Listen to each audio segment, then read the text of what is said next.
Hi everyone, welcome to Physics 180 again. This is for the section of David Rice. I'm David Rice. I'm going to upload some of these pre-lab lectures for the last 4 labs we have this semester. These aren't supposed to be the instructions for the lab or anything like that. Please refer to the document and your lab books for those. But these videos will hopefully give you some context for the lab, tell you what you're measuring, telling you what equations you need. So just a verbal pre-lab. Also read the pre-labs in your book. I've never done videos like this. I'm trying to act like I just walked in the classroom with a piece of chalk. So we'll see how this goes. I know my computer is super loud and there's a bird and dog going outside. So this is going to be raw. I'm not going to polish it up at all. But let's jump in and see how this goes. So let's review this whole semester. We've done 6 labs so far. We have 4 more to go for a total of 10 labs. We started out the semester with free fall motion and projectile motion. These labs talked about how we can measure motion in physics and how we can describe it. And the real big concept here, right, in these 3 labs really, is we could take a 2-dimensional problem and we could split it into 2 one-dimensional problems. We found out that's a really powerful physics concept. Moving on from motion, we moved on to forces, and we saw in the force table and the coefficient of friction how forces make objects move. And the big concept here was equilibrium.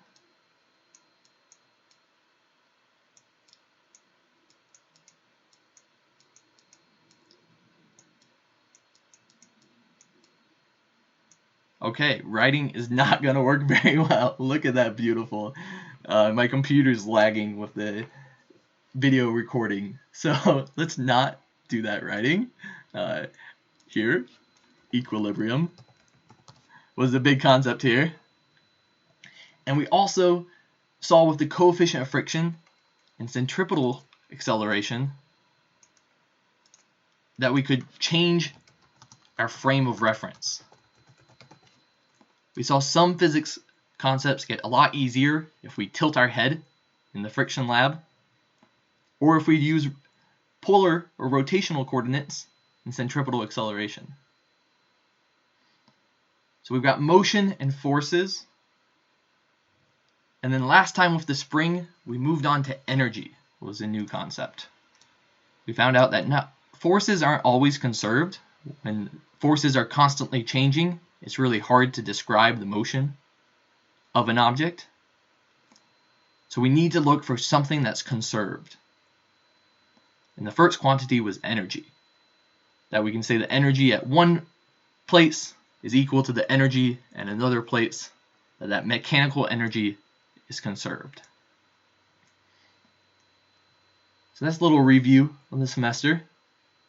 Today we're moving on and doing the ballistic pendulum lab. And the key to the ballistic pendulum lab is it's going to introduce momentum. Now last week we saw that when forces fail us, we can move on to energy. But there's one major case when energy fails. Mechanical energy is not conserved in a collision.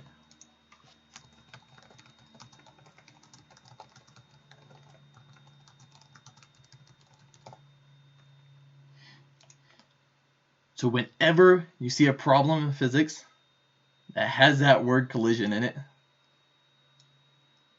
you know you can no longer say the energy is equal. We have to move on to momentum. And in the collision, momentum is conserved.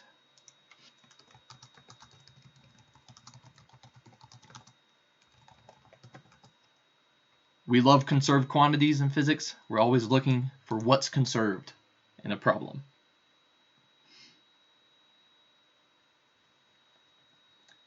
Now momentum has one of the easiest equations in all of physics.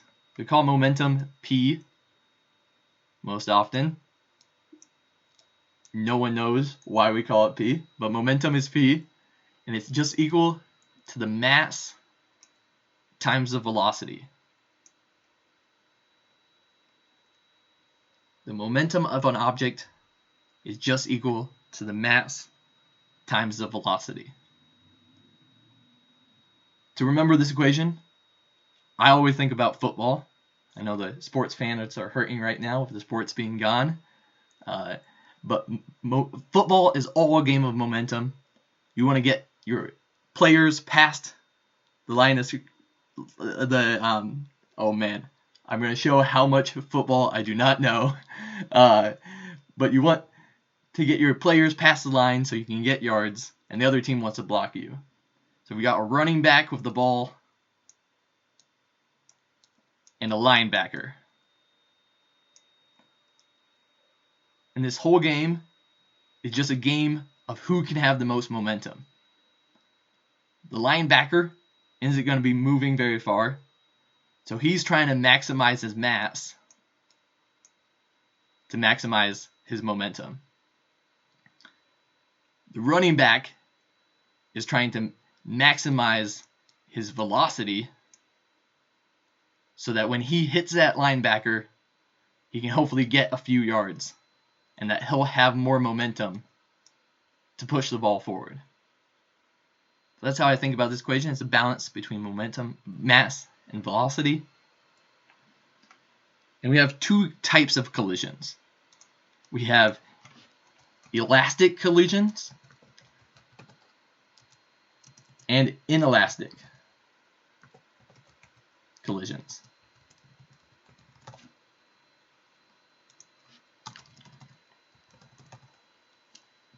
Elastic collisions actually do conserve energy,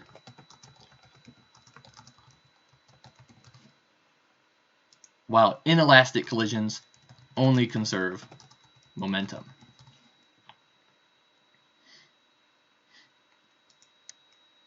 Now, what are these two things?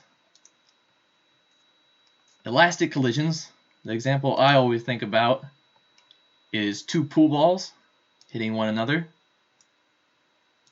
Is a pretty elastic collision. If you're playing pool or billiards, you hit one ball into the other. This ball bounces off, and this ball continues in the other direction. So elastic collision is when things are bouncing off each other, while inelastic collision is when things stick together.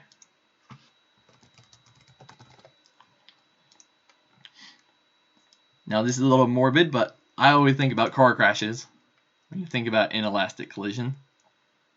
If you have a car, oh yeah, that first grader car right there, and a truck. How do you draw a truck when you're in first grade? There we go. The cab, gotta draw a windshield on there. Yeah. If you're gonna collide a car and a truck together, you're trying to make this car have as much of an inelastic collision as possible, because then the energy is going to be lost. We know in an inelastic collision, if they stick together, then the maximum amount of energy is lost. Energy is not conserved. So this car, when it hits the truck's got much more momentum, and the car crumples. Right? We're designing it to crumple in a safe way. The engineers should at least. So it crumples, disperses that energy, and the car and the truck stick together. And that's the inelastic collision. Alright, I think that's it for momentum. It's so weird not to be asking you guys for questions right now. Be sure to email me any questions you have. The lab today, we're going to be working on the ballistic pendulum, which is we're colliding a projectile with a pendulum. So we know in this case, and the projectile is going to stick inside the pendulum. So since they stick together, we know it's an inelastic collision and energy is lost. So we have to use momentum. Ballistic pendulum is super cool. I've got this one video. You gotta watch this. Here's the Idahoan show. This guy's hilarious.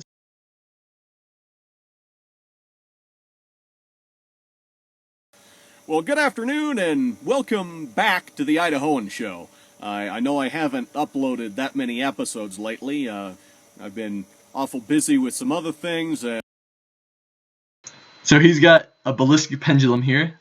He's got this metal piece, and he's going to be shooting a gun into it and measuring how far it goes up. And with this ballistic pendulum, you can measure how fast a gun shoots just by measuring the height of the pendulum. So he explains it here. He sets it up.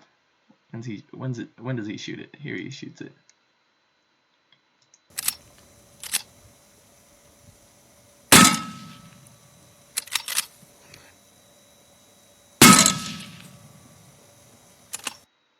And that's it. That's what we're doing in lab basically.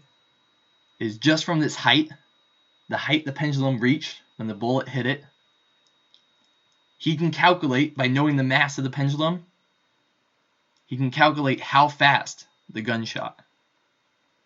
And this is pretty important. The ballistic pendulum was actually the only way you can measure how fast a gun shot from 1742 to about 1800. So before video cameras, about 1850 we got electromagnetic timers. But before then, the ballistic pendulum was the only way for artillery to know the different speeds of bullets. Our lab is going to look a little bit different. We're not shooting guns in lab. It's going to look a lot more like this. So let's watch 1 minute of this guy explaining the apparatus we're using. This is the ballistic pendulum. It will be the subject of one of the labs that you will do. It involves a pendulum and a ball and a gun. So this gun is going to shoot the ball. The ball will get captured and held by the pendulum. And the momentum of the ball will then cause this pendulum to swing up to a certain height. And what you'll do in the lab is to measure that height and then use the conservation of energy and momentum appropriately to study the problem. So what we'll do is place this ball on the end of the gun and then try and cock the gun and then get this pendulum stationary and then pull the trigger and hope for the best. 0, 1, well, 3, 2, 1, 0. Okay, so what you've seen is that the ball was shot by the gun, captured by the end of the pendulum, and then the pendulum and the ball travel up together to a certain angle. So what you do in the lab is you'll actually measure that angle and deduce the initial velocity of the ball. All right, so that's what we're doing too. Oh man, To a certain angle. I should delete. So what you do in the Should delete my recommended videos. You can see my Minecraft and Claire from Bon Appetit Kitchen. But this is the lab we're going to do. We're actually not going to measure the angle. We're just going to measure the initial height from here to the base and the final height from here to the top. And just from that change in height, we can figure out how fast the projectile is moving. So the equations we're going to need is we've got these two steps. First, the ball is going to hit the pendulum. So this is step 1. It involves the collision. So in 1, momentum is conserved. 2, once they're stuck together, it's going to travel from the bottom to the top. And in 2, energy is conserved. So we're going to use both energy conservation and momentum conservation to solve this problem. Let's work backwards. So the one thing we're going to measure is we're going to measure the height, the y2 minus y1.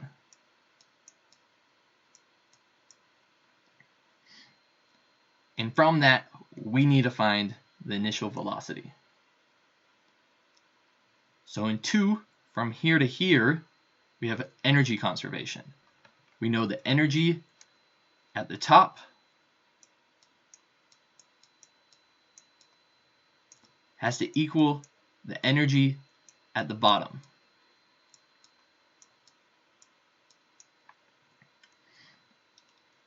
At the top of the swing, there's 0 velocity, so we only have potential energy, gravitational potential energy. And at the bottom, we're going to call this 0 height, and it's got some velocity after the collision, a different velocity than here. We're going to actually call this big V in lab. So now it only has kinetic energy at the bottom.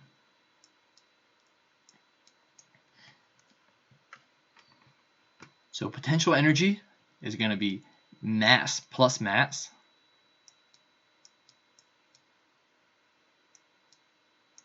times GH. The gravitational potential energy is the mass times gravity times the height. And we've got the ball and the pendulum stuck together. So the mass plus mass is going to be our total mass of the system. At the bottom, the kinetic energy is 1/2 mass plus mass big V squared. And from this, and move this down, we can find the velocity of the pendulum.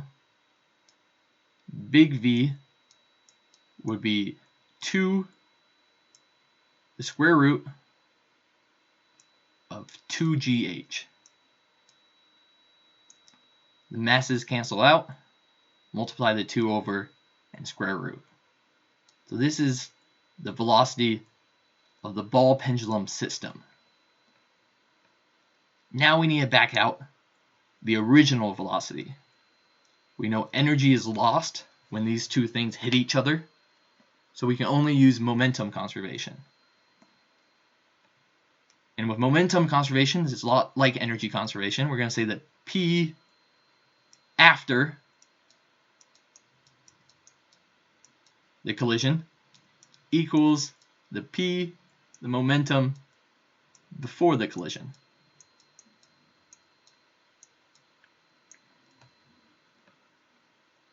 And we remember that momentum, easiest equation in all physics, is just mass times velocity.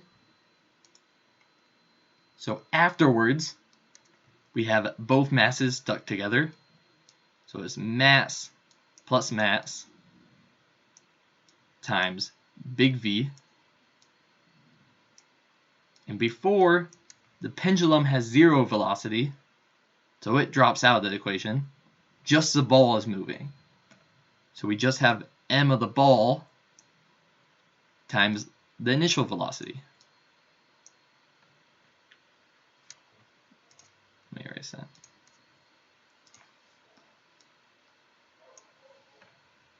And if we move this around, we get V naught is equal to the ratio of the masses, mass plus mass, over ball mass times big V. And we could even go the extra step to plug big V in.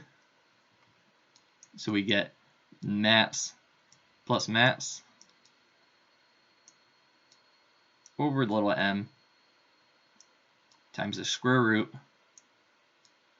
of 2 times gravity times the height, which I can also put in there, y2 minus y1. The final height minus the initial height.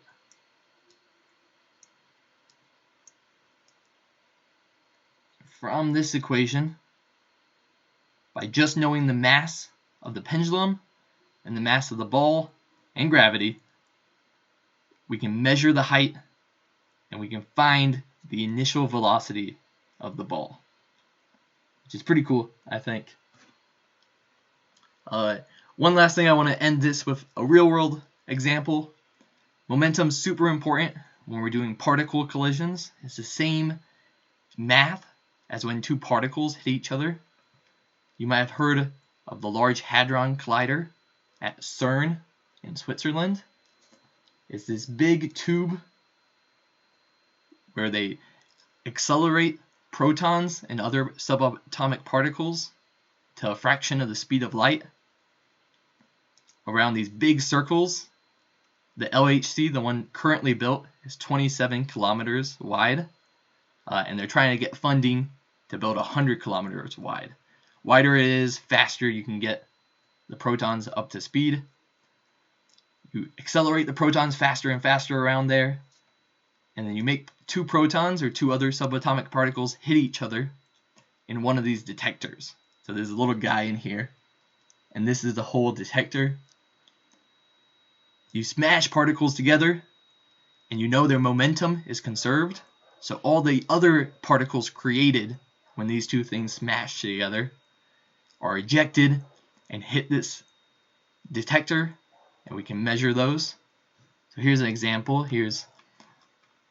They powered it up to 13 tetra electron volts, super high powered, collided two protons together, and you get images like this, where these are all different subatomic particles that were created by the proton-proton collision and flew off in different directions. And by knowing their velocity and putting a relativistic correction into the momentum equations, they can find the mass of these particles. So that's how scientists have found things like the Higgs boson and all new subatomic particles. And the bigger we can go, that higher energy and the more particles that are created. So that's it for momentum and the ballistic pendulum. Read the instructions in the document I sent and in the lab instructions in the book. Please talk together, work together, and send me any questions you have. So that's it.